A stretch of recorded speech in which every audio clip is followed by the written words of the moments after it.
అందరికీ హాయ్. చూడండి ఇది ఏమి పక్షో చెప్పండి. చూడండి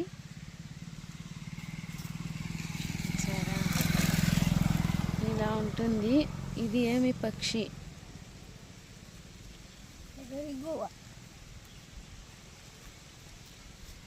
మీలో ఎంతమందికి ఈ పక్షి పేరు తెలిసిందో చెప్పండి. దీని పేరు అయితే నాకైతే అసలు తెలీదు. నేను కూడా ఫస్ట్ టైం చూస్తున్నాము. చూడండి మీకు ఐడియా వచ్చిందా? దాన్ని మాత్రం చూపించు.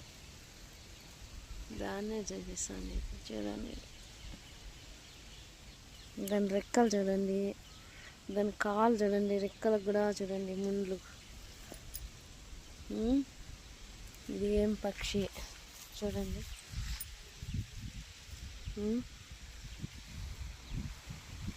చూసారా? ఏం పక్షి చెప్పండి.